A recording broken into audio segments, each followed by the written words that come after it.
Best UP 4 सीटों का फैसला मोदी शाह की टेबल पर। ठाकुर वैश्य और महिला होंगी एडजस्ट। 10 सीटों पर 7 ओबीसी कैंडिडेट, इसमें 3 गुर्जर, 1 ब्राह्मण, 2 दलित उतरे। बेस्ट यूपी की 4 अहम सीटों पर टिकटों का आखिरी फैसला मोदी शाह के संकेत पर लिया जाएगा। ये सीटें मुरादाबाद, मेरठ, सहारनपुर और गाजियाबाद हैं। इनमें 2 सीट मुरादाबाद और सहारनपुर 2019 के चुनाव में भाजपा हार चुकी थी। बेस्ट यूपी की 4 अहम सीटों पर टिकटों का आखिरी फैसला मोदी शाह के संकेत पर लिया जाएगा। आपको बता दें, बेस्ट यूपी में आने वाले 14 सीटों में 10 सीटों पर एनडीए की ओर से प्रत्याशी घोषित किए जा चुके हैं। इनमें से 8 प्रत्याशी भाजपा से, जबकि 2 कैंडिडेट एनडीए में शामिल रालोद की ओर से उतारे गए हैं। जातीय समीकरण की बात करें तो बेस्ट यूपी में एनडीए के 10 प्रत्याशियों में से 7 ओबीसी से हैं, जबकि 1 ब्राह्मण और 1 रिजर्व सीटों पर 2 दलितों को उम्मीदवार बनाया गया है। 7 ओबीसी कैंडिडेट में से 3 गुर्जर बिरादरी से आते हैं। आगे आपको बता दें, अकेला भाजपा के 8 प्रत्याशियों में से 5 ओबीसी, 1 ब्राह्मण और 2 दलितें हैं। रालोद ने अपने हिस्से की बागपत सीट से जाट और बिजनौर सीट से गुर्जर प्रत्याशी को उतारा है।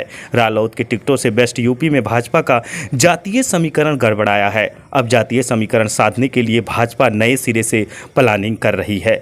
आगे आपको बता दें, बेस्ट यूपी में एनडीए की 10 सीटों पर गुर्जर, सैनी, जाट, लोधी, दलित और ब्राह्मण कैंडिडेट एडजस्ट हो चुके हैं। अब जातीय समीकरणों को साधने के लिए बची हुई 4 सीटों पर ठाकुर और वैश्य को एडजस्ट करना चाहेगी। भाजपा संगठन के सोर्स के मुताबिक इन सीटों पर भाजपा हारना नहीं चाहती है, इसलिए इन सीटों पर टिकट मोदी शाह के संकेत पर तय होंगे।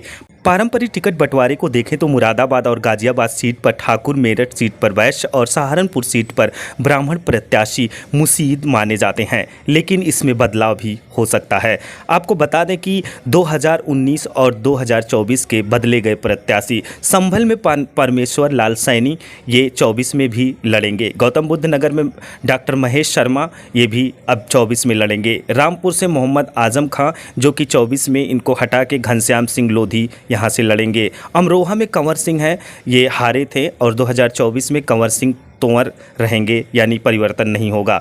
नगीना में डॉक्टर यशवंत हारे थे, इनको चेंज करके 24 में ओम कुमार को सीट दिया गया है। बिजनौर में कुमेर भारतेंदु हारे थे, अब इसमें 2024 में नए रालोद चंद चौहान को दिया गया है। मेरठ में राजेंद्र अग्रवाल जीते थे, अभी ये पेंडिंग में रखा है। मुजफ्फरनगर में डॉक्टर सजीव जीते थे, अब इनको 24 में डॉक्टर सजीव को उतारा गया है। सहारनपुर में राघव को हारे थे, अभी ये पेंडिंग में है। बुंदेलशहर में भोला सिंह थे, 24 में भोला सिंह रहेंगे। बागपत से सत्यपाल सिंह थे, जीते थे, इनको 24 में हटा दिया गया है, इनकी जगह राजकुमार को रखा गया है। करैना से प्रदीप चौधरी जीते थे और 24 में यही रहेंगे। गाजियाबाद में जनरल बीके सिंह जीते थे, अभी पेंडिंग में है। मुरादाबाद में कुंवर परवेश सिंह हारे थे, पेंडिंग में है।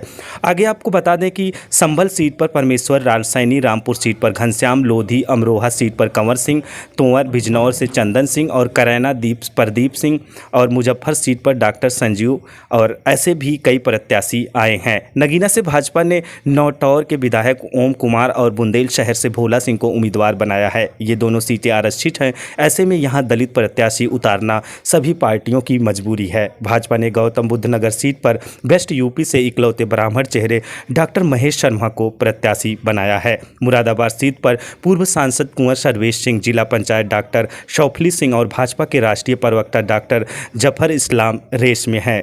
पार्टी सूत्रों का कहना है कि प्रदेश नेतृत्व की ओर से शौफाली और जफर केंद्र को भेजे गए हैं। 74 साल के सर्वेश तो उम्र के पैमाने पर पिछड़े हैं, इनके साथ ही वो संगठन के विरोधी भी माने जाते हैं। प्रदेश अध्यक्ष भूपेंद्र चौधरी और सर्वेश के बीच पुराने रिश्ते भी अच्छे नहीं हैं, हालांकि मुख्यमंत्री से नज़दीकी के चलते हुए रेस में बने हुए हैं। आगे आपको बता दें कि मेरठ और गाजियाबाद में राजेंद्र अग्रवाल और जनरल बीके सिंह को टिकट रिपीट हो सकता है।